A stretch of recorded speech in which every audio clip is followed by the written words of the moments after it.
Hi and welcome to tonight's Facebook Live, and the topic for this month is spiritual service. Each of the topics is based upon a talk that John gives every month on a particular subject, and the idea has been that we share some of that information with people who might be interested and hopefully stimulate some conversation and discussion. So what is spiritual service? Spiritual service is different for everybody. For some, it's committing to a life of ministry.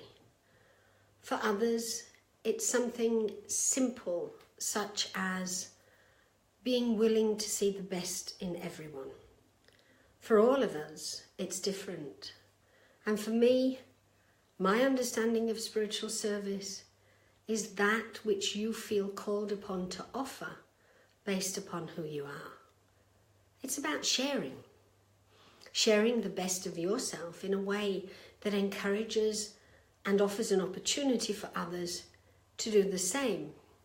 It's about focusing on their needs, not yours.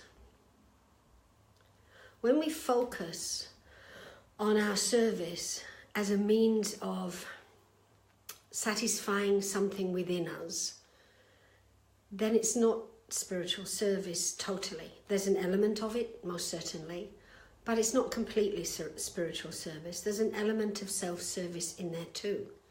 And yet, without that element of self-service, we probably wouldn't begin. Unless we feel that there's something within us that we want to share and we want to offer to people, there's probably no purpose in even considering stepping forward to assist at all. Certainly spiritual service isn't about what you can do to help others, because that's about you. Spiritual service is about what others need that you can share with them. And it's nice to see a few people who are also in spiritual service joining tonight. We've got Glynis and Jacqueline, Orla, a few others. So welcome and thank you for being here. If you're willing to serve spiritually, the next question to ask yourself is, are there any conditions? Over the years, I've met so many people who have told me that they're here to serve, and then they give me chapter and verse on what their rules are, their conditions are that need to be met before they'll do so. Spiritual service is about giving from the heart. It's not about making a list of rules and regulations for other people to fit into.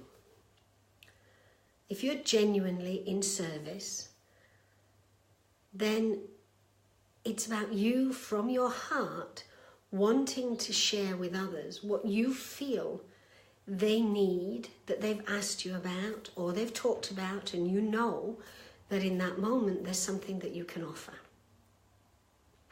So for me, spiritual service began a long time ago, 30 odd years ago, when people began to come to me and to ask me questions. How do I meditate? Was the first, which led to running a meditation service. And then people came and had questions around their psychic energy. And so that led to me running a course on psychic energy. All of it comes from a response to what people are seeking, that you feel you have the answer to. And if you're doing that, if you are part of a solution for someone else's path, you're in service to spirit. At least that's my definition. It's good to see you here, Bronwyn. And Maria, thanks for joining us from so far away.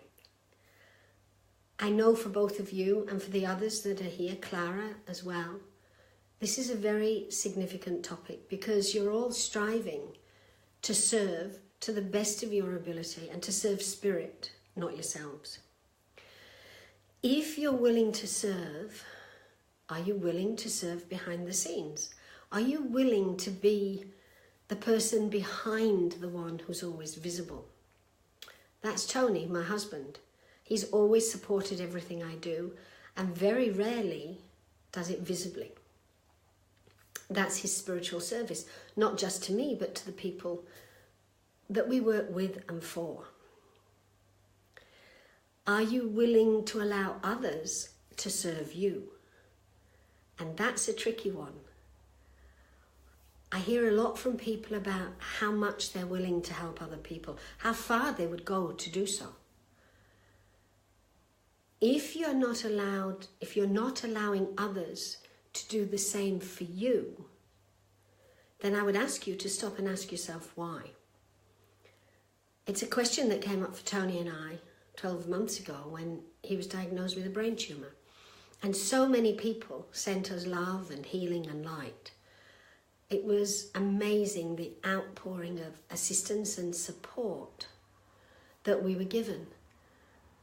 At least we were offered. And that was lovely because they offered it first. They didn't just say, Helen and Tony need this, and bombarded us with energy. They actually asked, can we do this? And that's the perfect way to serve, because you begin by asking. You don't assume that because someone has a need, you automatically are the only answer. So it's very tricky when you're in a position where you are there supporting others, where you're a teacher, a caretaker, a guide, any service industry. It's very tricky when the time comes, as it comes for all of us, that we need help and others step forward to offer, to know whether to say yes or no. But a very wise man told me years ago that service is a two-way street, and that was John. It's a two-way street. You have to be willing to serve not just by what you offer to others, but by your willingness to allow others to offer to you. Because in allowing them to offer to you, not only do you learn something you might not have learned any other way, but you in turn serve their journey. You give them the opportunity to be who they came to be, to offer all they came to offer. Service in that instance as a two-way street empowers and enhances both you and the person who is offering service to you. One of the things that gets in the way of service is the need to be right. If you feel that being right makes your service better, I'd like to tell you that you're wrong. How about that? I'd like to tell you that you're wrong. Not because I say so, but because if you are focused on the need to be right, it's coming from your head. It's not coming from your heart.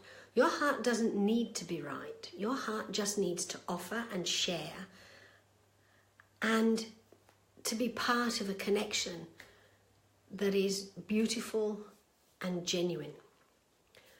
If you need to be right, you're coming from your head.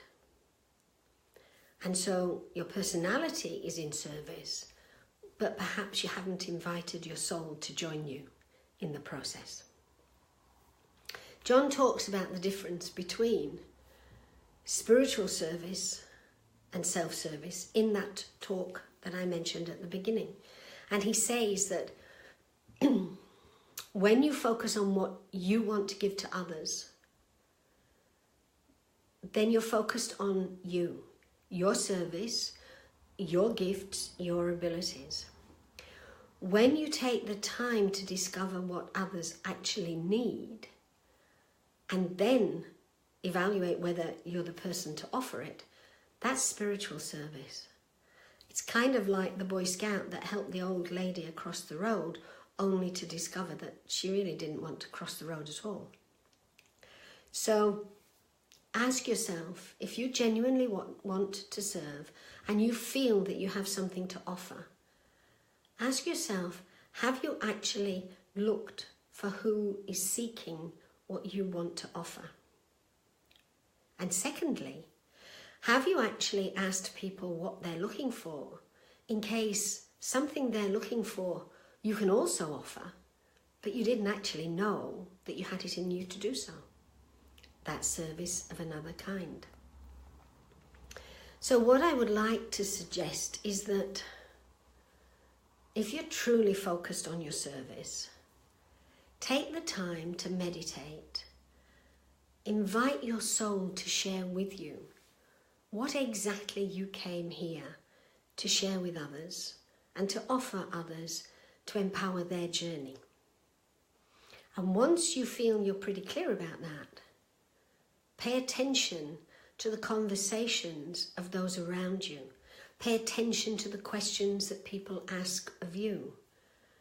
Because it may just be that although this is what you're here to offer because your soul said so, there's something else that you can offer in advance or after that that's equally important to empower both your service and someone else's journey. So thank you for being here with me. I've really enjoyed it. And if you've got any comments, any questions, pop it onto the comments in the Facebook and I'll come back to you with my answer. Thank you. Bye for now.